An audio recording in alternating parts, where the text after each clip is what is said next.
बिस्मिल्लाहिर्रहमानिर्रहीम जी, अस्सलाम वालेकुम। मैं हूं मारिया अली, आप देख रहे हैं मेरा चैनल। घर में आग लगाने वाला पहले भी मुसलसल धमकियां दे चुका था।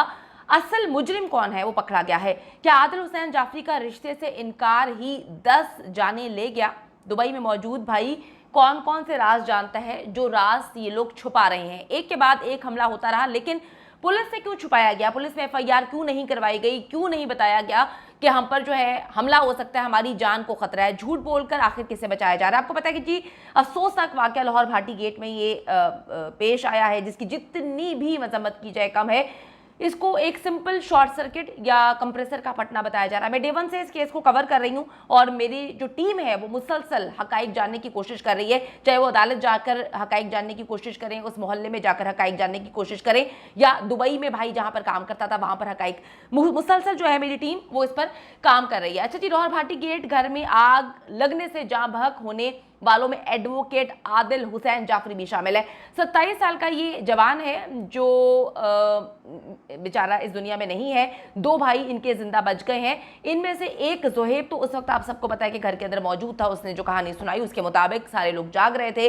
अचानक बाहर जो है हल्की सी धमाके की आवाज़ है। ये लोग बाहर जाते हैं, बाहर जाके देखते हैं तो आग के शोले जो हैं वो बहुत ज़्यादा लगे हुए थे। ठीक है, उसके बाद वापस कमरे में आते हैं, डिसाइड करते हैं कि वालदा से ज़्यादा चला नहीं जाता, तो जोहेब जो है वो नीचे जाएगा। नीचे जाकर मुझे नहीं पता कि क्या करेगा, लेकिन नीचे जाएगा ये डिसाइड हुआ, और ये लोग ऊपर इंतजार करेंगे, उसी फ्लोर पे इंतजार करेंगे। ये भी मुझे नहीं पता कि उस फ्लोर पे इंतजार करने का क्या मकसद है जिस पे आग लगी हुई है। मैं ये समझने की बार बार कोशिश कर रही हूँ कि जिस फ्लोर पे आग लगती है वहां से भागते हैं, वहां से जान बचा के ऊपर नीचे होते हैं, या उसी फ्लोर पर कमरा बंद करके जो है ये कोशिश की जाती है कि अपने आप को बचाएं। ऐसा तो कहीं भी नहीं होता। और वो जो अंदर बच्चा था, यानी कि जो एडवोकेट साहब थे अंदर, उनको इतनी समझबूझ थी, लेकिन किसने पट्टी पढ़ाई, क्या कहानी हुई, अभी तक मुझे नहीं पता। ठीक है, मैं समझने की कोशिश कर रही हूँ, मेरी टीम भी जानने की कोशिश कर रही है कि आग लगती है तो अपने आप को बचाया जाता है, ना कि अपने आप को कमरे में बंद कर लिया जाता है। अच्छा जी, इनमें से एक जोहेब तो उस वक्त आप सबको पता है कि घर में मौजूद था, जबकि बड़ा भाई दुबई में होता है।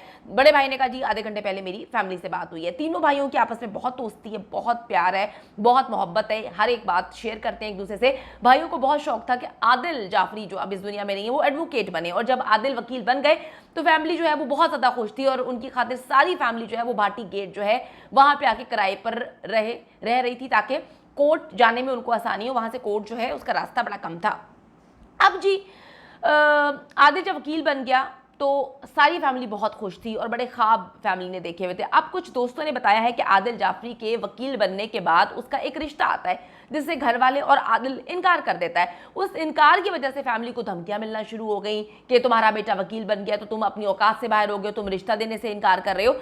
तो अब वजह कुछ भी हो, लेकिन आदिल वहां पर शादी नहीं करना चाहता था। उसने कह दिया अपनी फैमिली को मैं वहां पर शादी नहीं करना चाहता। कुछ मोहल्लेदारों के मुताबिक उसी रिश्ते से इनकार के बाद जो है इनके घर पर फायरिंग भी हुई थी, जो 5 से 6 गोलियां मैं पहले दिन से आपको बता रही हूँ। मेरे ख्याल में कोई आपको नहीं बता रहा कि जी वो वहां पर दरवाजे पे गोलियों के निशान हैं। उनको पता था कि इन पर हमला हुआ है, अगर ये पुलिस को बता देते तो शायद ये तैयार रहते। तो ये जब वहाँ पर फायरिंग होती है तो इनको पता चल जाता है कि किसने फायरिंग करवाई है, और ये कोशिश कर रहे होते हैं कि हम वहाँ से शिफ्ट हो जाएं, और ये घर ढूंढने की जो है कोशिश कर रहे होते हैं। तो मोहल्लेदारों ने बताया कि जी फायरिंग भी उन्हीं लोगों ने करवाई थी जिनसे इन्होंने रिश्ते से इनकार किया था। तीनों भाई बहुत करीब थे और एक दूसरे के अच्छे से ख्याल भी रखते थे और राज भी जानते थे। फायरिंग के बाद ये फैसला हुआ था कि यहाँ से कहीं और शिफ्ट हो जाएंगे और यहाँ पर अब हम नहीं रहेंगे। छोटे भाई जोहेब ने, जो कि बच गया उस आग से, उसने बड़े भाई को जो है कहा कि मैं दुबई आना चाहता हूँ। वो भाई के पास दुबई जाना चाहता था और जिद कर रहा था। आखिर वालिद जो है जहीर ने फैसला किया कि कुछ अरसे यहाँ रहते हैं, जब तक अपना घर हम लोग बना लेंगे हम यहाँ से शिफ्ट हो जाएंगे। मामला ठंडा पड़ गया, इनको लगा मामला ठीक हो गया है, मामला सॉर्ट आउट हो गए हैं, अब फायरिंग नहीं होगी। मुझे अभी तक समझ नहीं आई कि वो फायरिंग थी कोई कंचे से किसी ने जो है निशानात तो नहीं लगाए हुए थे। आपके घर पे फायरिंग को 5 गोलियों के निशानात हों तो आप बच्चों वाला घर है, आप पुलिस के पास क्यों नहीं जाते? मामला ठंडा पड़ गया, लेकिन कोर्ट में आदिल के दोस्तों के मुताबिक वो इस बात का अक्सर तस्करा और जिक्र किया करते थे कि उसकी वजह से घर वाले बहुत ज़्यादा परेशान हैं, घर वालों की जान को खतरा है। आदिल घर में मौजूद बच्चों से बहुत ज़्यादा प्यार करते थे। उसे हमेशा फिक्र रहती थी कि उसकी वजह से घर वाले जो प्रॉब्लम में हैं कहीं दोबारा उन पर हमला ना हो जाए और कोई जानी नुकसान ना हो जाए, कोई मसला ना हो जाए। इस वक्त जी घर में आग लगी, आप सबको पता है कि इतनी खौफनाक आग थी। अभी भी मैं रोज़ जो है वो वीडियोस देखती हूँ, वो फुटेजेस देखती हूँ, वो क्लिप्स देखती हूँ, तो मेरी रूह काम जाती है कि मेरा दिमाग तो इस बात को नहीं मानता। जो मेरी टीम वहाँ पर काम कर रही है, मुझे इन्फॉर्मेशन दे रही है और अल्हम्दुलिल्लाह बड़ी वैलिड इन्फॉर्मेशन दे रही है, उनके मुताबिक ये जो है फ्रिज का कंप्रेसर फटने से तो आग नहीं लगी, ना ही शॉर्ट सर्किट से लगी हुई ये आग है। तो इसके अंदर इतने झोल हैं, बयानात के अंदर इतने झोल हैं, कहानी के अंदर इतने झोल हैं, रेस्क्यू वालों की कहानी के अंदर इतने झोल हैं, इतनी ज़्यादा मतलब कहानी कॉम्प्लिकेटेड हुई हुई है कि समझ से बाहर है कि ये एग्जैक्टली मामला क्या है। और जो हम लोग इसका मामले तक पहुंच रहे हैं उसके मुताबिक तो ये किसी ने मामला ख़राब किया, अंदर मादा रखा गया था कोई ऐसा जिससे आग भड़के और छोटी सी चिंगारी जो है वो उसने इतना बड़ा मामला ख़राब कर दिया। अच्छा जी, जिस वक्त जिस घर में जो है वो आग लगी थी तब भी आदिल बच्चों के बगैर जो है घर से बाहर जाने से इनकार कर रहा था।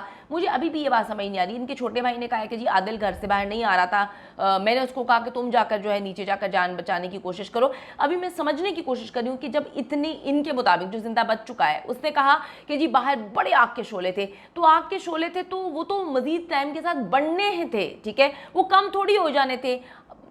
आई डोंट नो कि वो ये क्यों कहानी सुना रहा है कि एक ने नीचे जाके क्या कर लेना था, एक ने नीचे जाकर क्या करना था, किस तरह से मदद करनी थी, किस तरह से जो है हेल्प आउट करना था।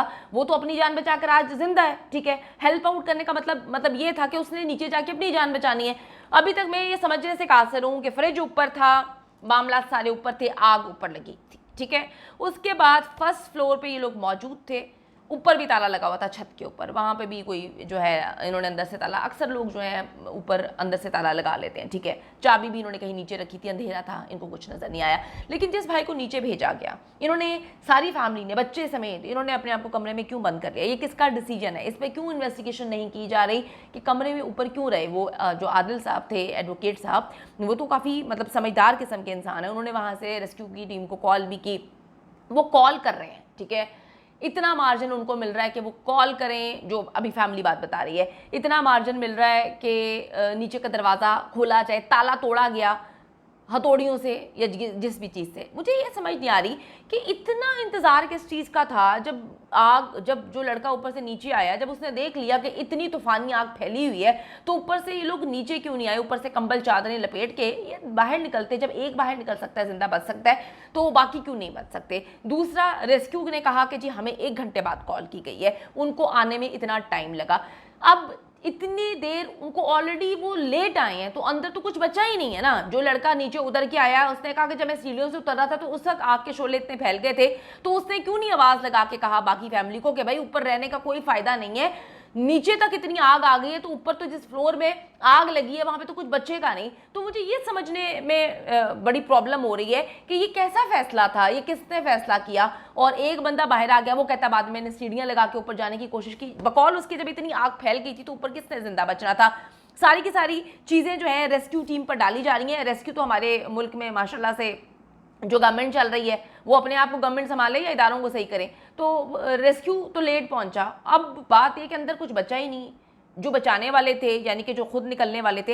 ये चीज़ें बड़ी कॉम्प्लिकेटेड है। तहकीकाती टीम के मुताबिक घर में इस बात के सबूत मिलते हैं कि ये आग शॉर्ट सर्किट वाली आग नहीं है, बल्कि किसी जो है मादे को इस्तेमाल किया गया इस आग को लगाने के लिए।